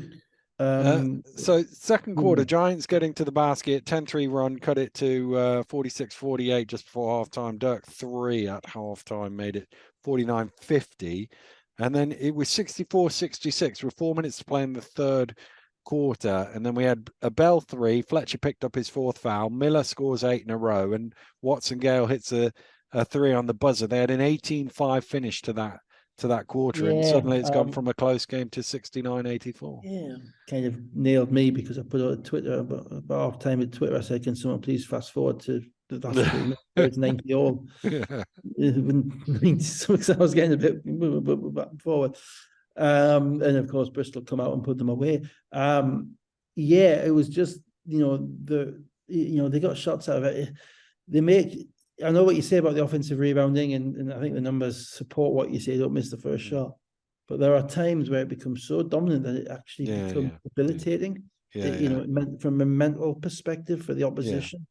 When you get those possessions where there's like 5 shots and then Corey Samuels drains one from the corner. 4 offensive round. You got Jason Swain on commentary saying that man very rarely says a negative thing, saying that we've tried to be nice to these guys, but this is unacceptable. You can't be giving up this many them hustle players, and they kept Fletcher in for a little bit when he had 4 fouls, but then went away from him. And it was that beginning of the fourth quarter. It's when the game's being played. This will be the second thing that goes on my gravestone. It's not necessarily the last minute in the BBL. It's not the last minute. It's the beginning of the fourth quarter where momentum turns and shifts. And it was a game which was going to be dependent on one run, and just like the the previous 2 Manchester home games, which have finished 99-97 and 95-94. So if you make a run in the third quarter as opposed to make one in the first or second, it's a little bit harder for Manchester to get it back. And that's kind of what happened. They got to it was like about midway through the fourth quarter where I was looking at it. I was eating as well. So I was kind of hoping they weren't going to get back in the game and I was going to have to start writing things down. They had a few looks where you thought, if this goes in, and they couldn't quite. And then at the other end, Bristol weren't able to put them away, but like you said, they would get an offensive rebound. So even when they don't score, they'd have 40 seconds come out of the they missed some layups and they got a little bit tentative, playing a little bit like we were talking about in the previous game, playing from not Bristol, Caledonia, playing from the front. They got a little bit tentative. They didn't quite shoot the ball with the same certainty because they don't have a shot clock in their heads. Those guys, they're not playing to the end of the shot clock. They're playing to the first good shot and they're shooting it and then they go and getting it. And I thought they slowed down a little bit, and that doesn't help them. On top of that, you always have this feeling, as I say, Manchester are just so much talent, so spiritable. Dirk Williams is a one-man offensive wrecking crew, and Taj Green can rebound what he doesn't make, and then Ramon's going to pull all the strings to get these guys the ball when they need to, and so you always feel like even if there was one team in the league down here, a team with 5 minutes to go, you'd put money on it would be Manchester. You wouldn't put much money on them, but you wouldn't immediately rule out the possibility of saying actually they could win this game, particularly in that gym. And you're right, and they came back and they, the point at which I put my food down and wrote something down was 56.4 seconds to go. Dirk Williams makes 2 free throws, 92-98. And I was ready then. And then Bristol come down the other end. They missed a shot, but what happens? They get an offensive rebound. They get back to the line. Doesn't Miller miss 2 foul shots and they rebound the foul shot? Yeah. And it's like, and Jason got that spot on. It's an absolute microcosm of the game. I think the rebound, when I looked at the stats after that, and at one point in the fourth quarter, I looked at the stats and it was like 40-20 on the glass. And teams, and they're missing the equivalent amount of shots. It's not like they're getting lots of stops, so they're picking up lots of easy defensive rebounds. Yeah. Those numbers are pretty meaningful in a game like that. And 17 offensive rebounds, 17 second chance points. 17 offensive rebounds, and then to get one off missed foul shots at the end when the game's still on the line was just absolutely broke down the game. And to be fair to Manchester, it's kind of been coming because if you're going to win 99, 97 and 95, 94, you're going to lose 101 to 95. It's regression to the mean in relation to results. It's why in the NBA, when people look at the records, the teams, they look at the points difference often a lot more than the record, because the close games generally come down primarily to a little bit of luck, a little bit of bounce. Was it a goaltend? Was it not a goaltend? So those 3 games, Manchester could be 0-3. They could be 3-0. Yeah. So in fact, they're 2-1, which is probably about right because they're at home. Yeah. So you'd expect them to win 2 out of 3. But you can't keep giving up 97, 95, 102 on your home court and have everybody shooting the lights out and have everybody going off against you. If you're going to be anything other than kind of an upper mid-table team, they've got the talent there to do it.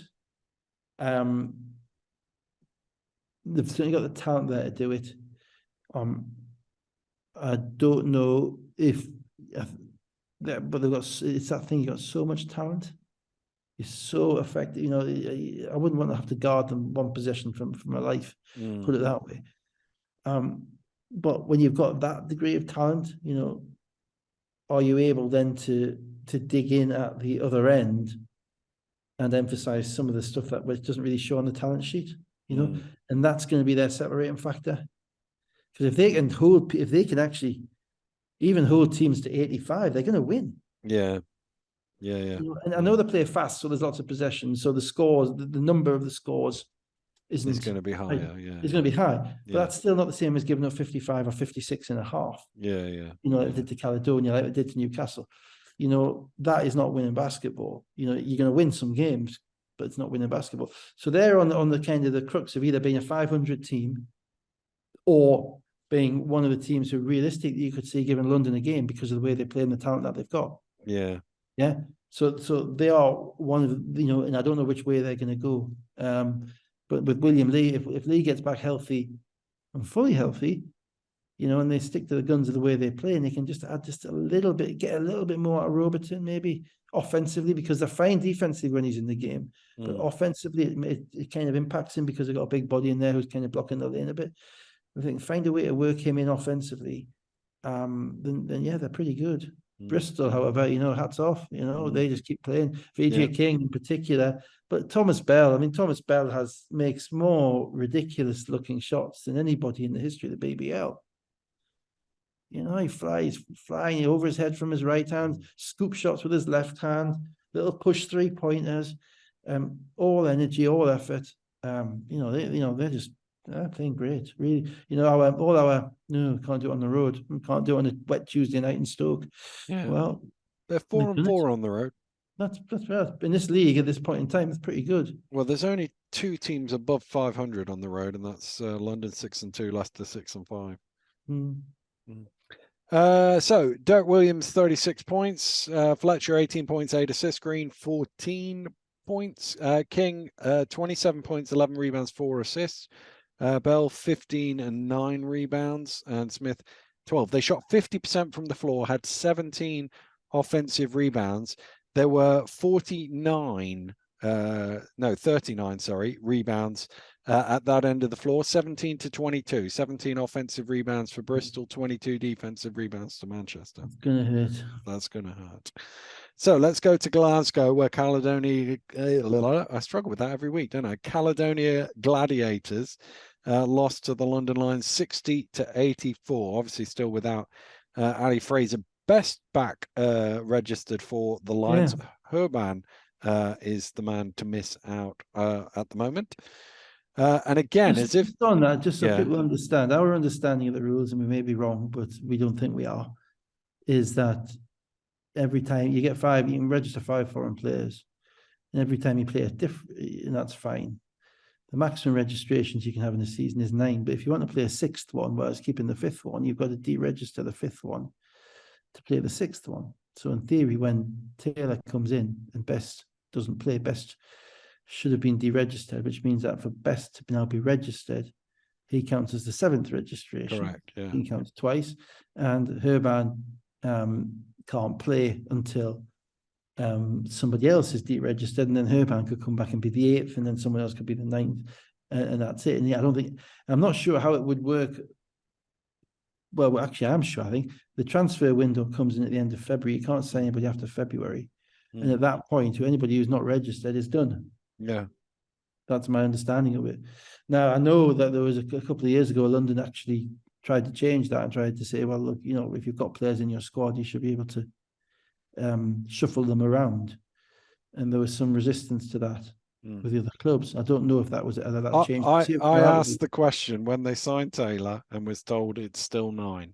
It's still 9, so they've got some shuffling to do, and they're going to have to make some decisions on that. And maybe they think, well, look, we've got so much going on. There's no harm doing. We're not going to sign any new guys anyway. We've got our group anyway. But for whoever's number 6 come the end of February, that's a long time. Playing. Yeah, that's my understanding of it. It's done for the BBL.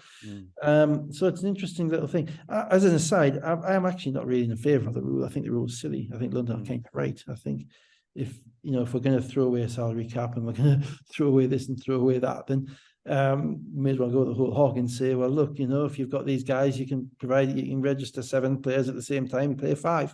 And then I push back on that. I actually don't think it's. I think it takes the competitive imbalance a step further than it already is. So I think it is. But I suppose so already it's not making. So what? Yeah. So I suppose if you were to, if I was to find a middle ground, then I would say you can't have 7. Maybe you can have 6. Maybe and rotate 5 out of 6. Yeah. I don't know. Yeah, but it is still only going to be one team that can do it. Well, it is. Well, yes and no. I mean, to be fair, you get imports. You can, if somebody, let's say, pick my team. Let's say Cohen gets injured. So let's say they've only had 6 changes. They've only had 6. Right? Cohen gets injured, and they obviously want to keep, but he's injured for a month, and you can bring in a replacement point guard. Yeah. Right, for a month.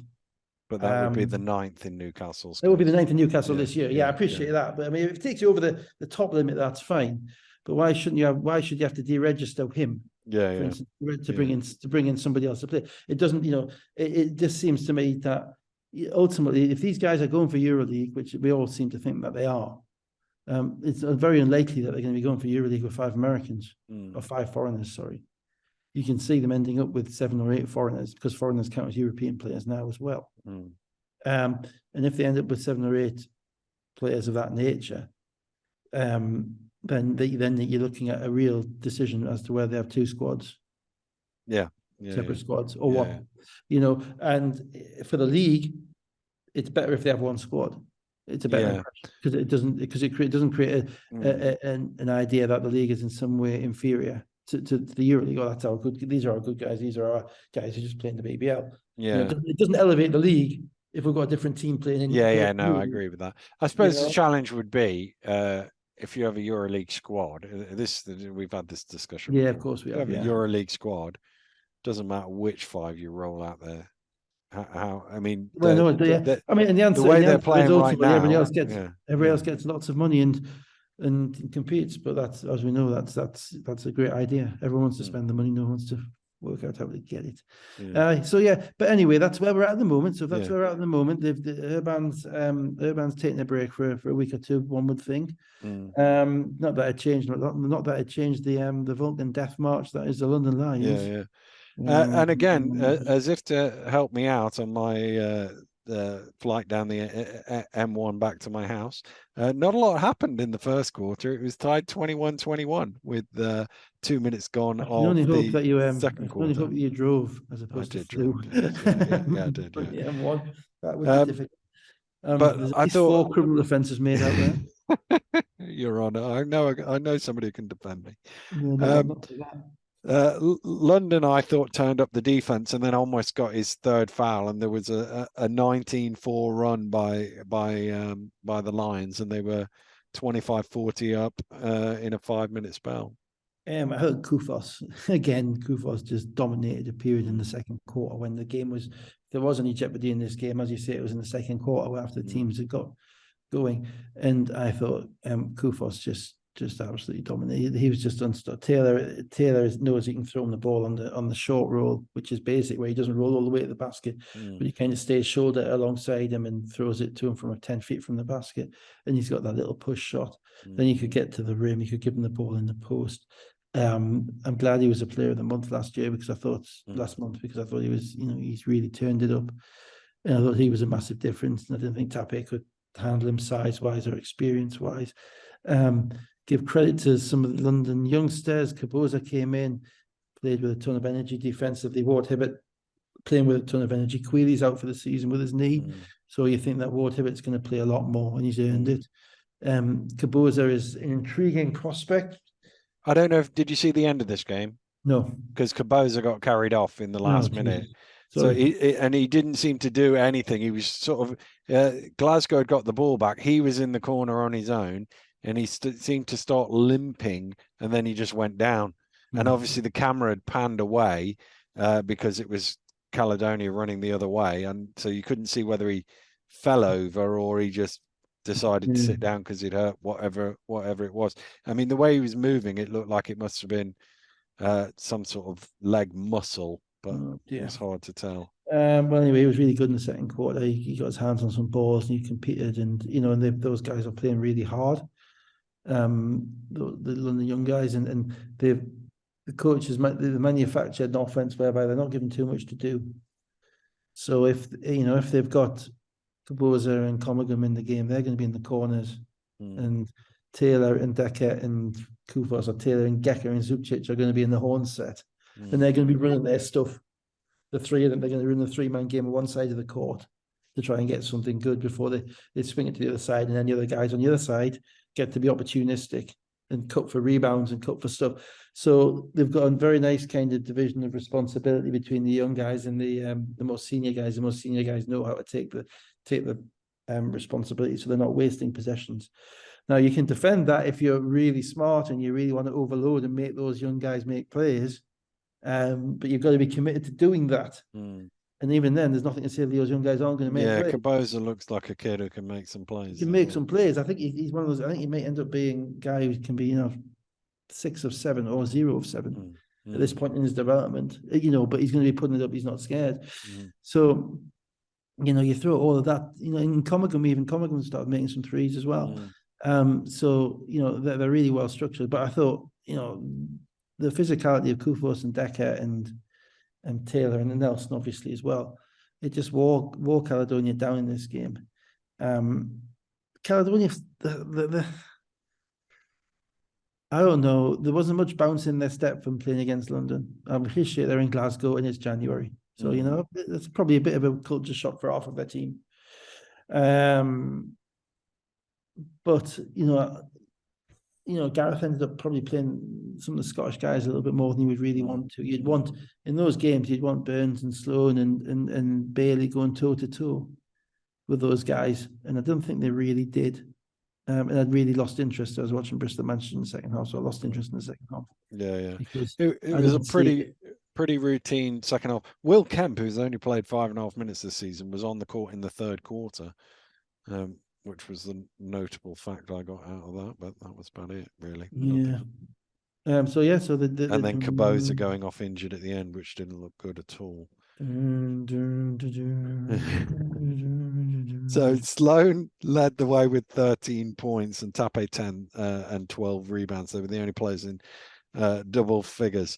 22 of 57 field goal shooting, 7 of 23. What I will say is, there was stuff on Twitter about them London down in Glasgow yesterday, warming up, practicing in the venue yesterday. Right? That doesn't happen in the BBL. It's happened more now. And now in the last year or two, it has. Teams travel the day before. It's only you lot that wouldn't let people train on the court. We never had the court. Hey, I've got stories of you lot preventing a team from training in another building. It's building? No, really? Yeah. Fab wasn't happy. No, I've seen it. I've seen it this year. Glasgow were came down to Leicester, and they were training at Leicester. I remember seeing that. Glasgow were somewhere else overnight, and they were practicing on the training court this year. And I've seen Leicester do it last year as well. They were away somewhere. It does happen. Does happen a lot more now than it used to. Fair enough. Yeah.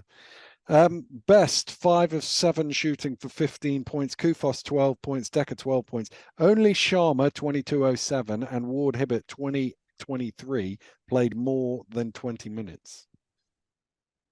Wow. Wow. It's called routine. Yeah, routine. So let's go to another fairly routine result at Cheshire. Cheshire Phoenix 101 at Plymouth City Patriots 82. Ochirobia and Neighbour were both out, arm and chest injuries. But I remember that story. I know exactly what you're talking about now. It's clicked with us. I know. There you go. Nick's getting to the rim, getting and ones. No field goals for Plymouth in the first 4 minutes. It's 14-1. Yeah.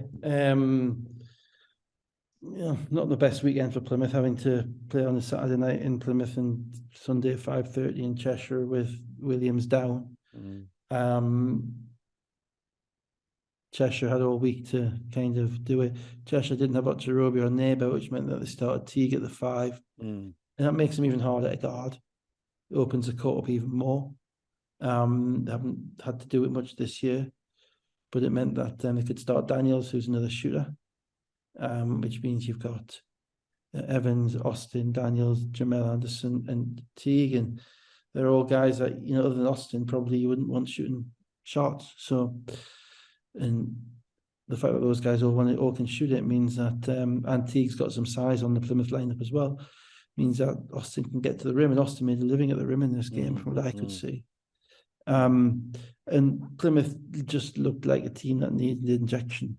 Their usage, Hassan looks tired. I don't know if he's slightly hurt, but he played a few minutes. He's played some limited minutes in the last few games and doesn't quite have the kind of the bounce that he had earlier on in the year.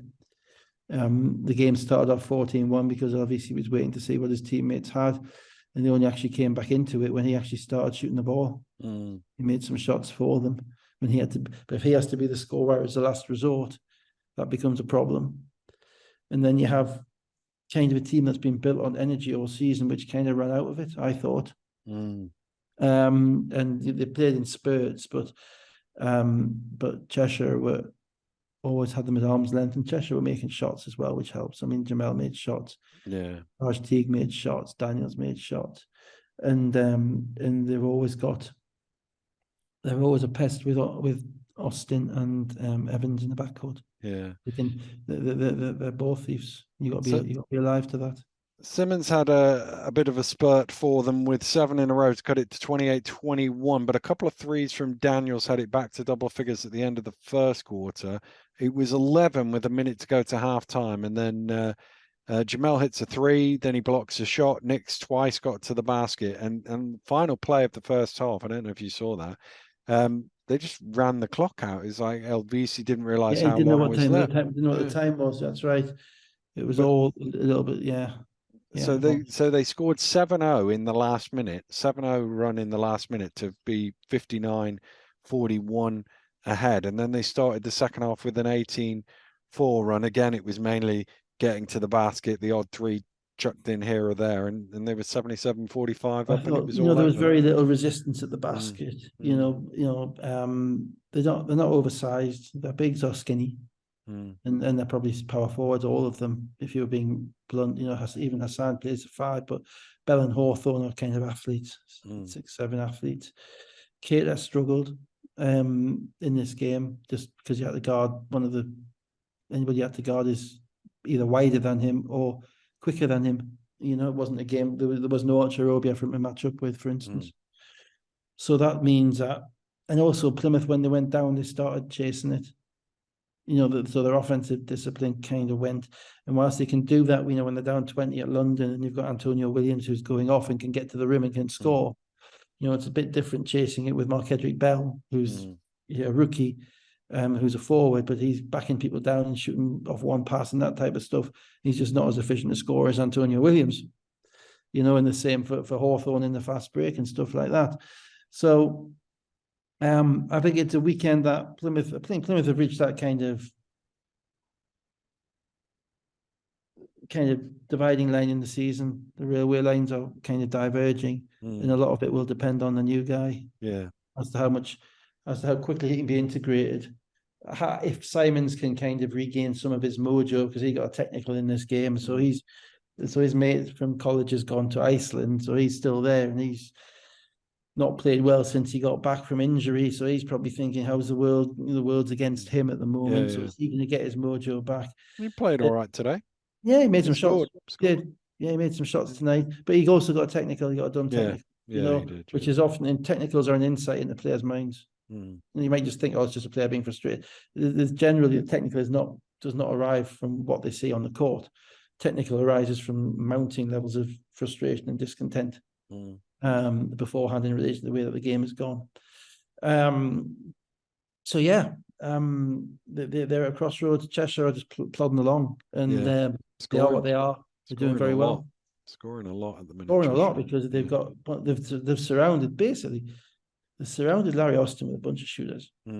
That's the bluntest kind of Jack and Ori kind of story on it. You surround Larry Austin with a bunch of shooters, and when it's not Will Neighbour, it's Taj T, and then you play with a bit of energy, you get enough points in transition off your defense, off cheap steals, you're going to be competitive with everybody. There's going to be some nights when the shots don't go in, you're not going to win. There's going to be some nights, London, where you might not be get the shots off, but they're still going to probably win more than they lose. And they're probably at this point, they're kind of the direct opposite of Manchester. Manchester could fly high, but also need to sort out some of the issues that they have with the defense. Whereas Cheshire, I think, are going to be what they are. From where they were early in the season, they're in 4th place. Yeah, well, I mean, that's the way the league is, though, isn't it? I mean, yeah. Even Bristol and Leicester kind of coming back to the pack a little bit. But apparently is kind of kicking in with a lot of those other teams. Yeah. But no, they've got a really nice BBL lineup. Yeah, they have. To be fair. And then when Jamel makes shots, and remember the one game they didn't have Jamel, they gave 120. That's the downside, So that's let's be clear about this. They're still, it's defense, not the offense, that wins them the games. Yeah. Teague, 21 points, 10 rebounds. Anderson, 6 of 11 from the floor, 5 of 9 from 3-point range, 20 points, 6 rebounds. And Larry Austin, 20 points, 7 rebounds, 6 assists, and 5 steals. Yeah. Impressive stat line. Simmons shot 50% for 32 points and 6 rebounds. Bell, 18 and 7. And Hassan had 11 points and 7 rebounds. I'm afraid I didn't say how do you saw any of those 32 because I wasn't watching. Yeah. So, well, maybe he's back. Yeah. Well, that's 2. He had whatever he had against St Mirren as well. So that's 2 games in a row. It's a triple-double. Yeah, well, yeah. London lead the way, 13 wins and 2 defeats. Bristol in second, 13 and 6. Leicester with a game in hand, 12 and 6. Game in hand on Bristol. Cheshire are in 4th place, 10 wins and 9 defeats. Manchester 8 and 8, Caledonia 8 and 9. These 2 are the most homey away teams in the league. 6 and 2, Manchester at home, and 2 and 6 away. Caledonia 6 and 1 at home and 2 and 8 away.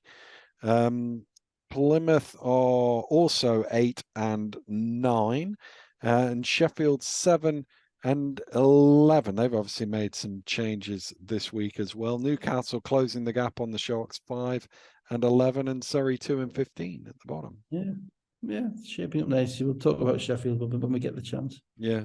I can't imagine. It's interesting to see where they go now as well. Indeed. Some good games, some not so good games. As ever. Well, I'm sure next weekend there'll be some good games and some not so good games, and Dave and I will be back to do it all over again. But have a great week, whatever you're doing. We'll see you next Sunday. Goodbye.